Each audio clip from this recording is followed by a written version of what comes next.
जी तो स्टूडेंट्स, इस वीडियो में आपके लिए फिजिक्स के प्रैक्टिकल पेपर का पैटर्न भी हाजिर है। आपके फिजिक्स के प्रैक्टिकल पेपर के टोटल मार्क्स 30 हैं और 3 आवर्स का टाइम है। इसमें आपके पास टोटल 3 सेक्शंस हैं। सेक्शन 1 में आपके पास 10 मार्क्स के 3 क्वेश्चंस होंगे जो कि पार्ट 1 में से आएंगे। अब सेक्शन 1 में आपने करना क्या होगा, इन 3 क्वेश्चंस में से आपको जो 2 क्वेश्चंस अच्छे आते हैं आपने उन पर टिक का निशान लगा लेना है। फिर इन 2 क्वेश्चंस में से एग्जामिनर आपको कोई सा एक क्वेश्चन अलाउ करेगा और वही आपको करना होगा। सेक्शन 2 पार्ट 2 के प्रैक्टिकल्स पर मुश्तमिल है। इसमें भी आपके पास 10 मार्क्स के 3 क्वेश्चंस होंगे, क्वेश्चन नंबर 4, 5 एंड 6। यहाँ भी आपने कोई से 2 क्वेश्चंस पर टिक का निशान लगा लेना है जो आपको अच्छे आते हैं और एग्जामिनर आपको इन 2 क्वेश्चन में से कोई सा एक क्वेश्चन अलाउ करेगा और वही आप करेंगे। कभी कभार एग्जामिनर आपकी फैसिलिटी के लिए आपको ये भी कह देते हैं कि जो क्वेश्चन आपको आता है आप वही कर लें। जब आप पार्ट 1 यानी सेक्शन 1 का क्वेश्चन अटेम्प्ट करेंगे तो इसमें आप apparatus, observation and calculation, table और रिजल्ट लिखेंगे। लेकिन जब आप सेक्शन 2 का क्वेश्चन अटेम्प्ट करेंगे तो उसमें आप सर्किट डायग्राम भी बनाएंगे, यानी उसमें आप apparatus, circuit diagram, observation and calculation, table और रिजल्ट लिखेंगे। अगर आपको एग्जामिनर ने क्वेश्चन नंबर 4 अलाउ किया है तो आपने अपनी आंसर शीट पर क्वेश्चन नंबर 4 ही लिखना है, क्वेश्चन नंबर 1 नहीं लिखना। आपके क्वेश्चन पेपर पर क्वेश्चन का जो भी नंबर लिखा है आपने वही नंबर अपनी आंसर शीट पर लिखना है, कोई और नंबर नहीं लिखना।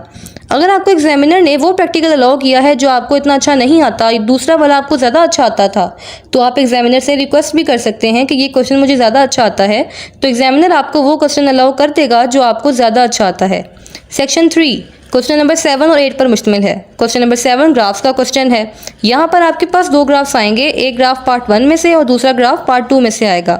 इसमें आपकी मर्जी है, जो ग्राफ आपको आसान लगता है वो ग्राफ आप अटेम्प्ट करें तो 5 मार्क्स का आपका ग्राफ हो जाएगा। क्वेश्चन नंबर 8 आपका वाइवा और कॉपी का क्वेश्चन है। कॉपी के 2 मार्क्स हैं और वाइवा के 3 मार्क्स हैं।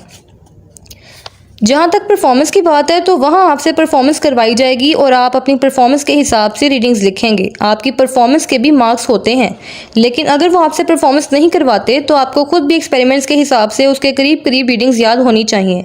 इसके अलावा आप उनसे एपरेटस भी मांग सकते हैं और परफॉर्म करके अपनी रीडिंग्स लिख सकते हैं।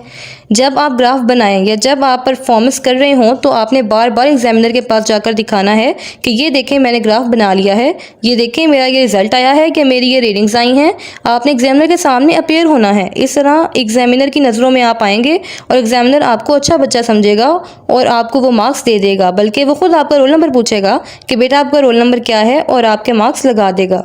जहाँ तक वाइवा की बात है तो वाइवा में आपको क्वेश्चन आता है या नहीं आता, आपने अपना कॉन्फिडेंस डेवलप करके जाना है। एग्जामिनर ने आपको आपके कॉन्फिडेंस, आपकी पर्सनैलिटी और आपकी अपीयरेंस के ही जज करना है।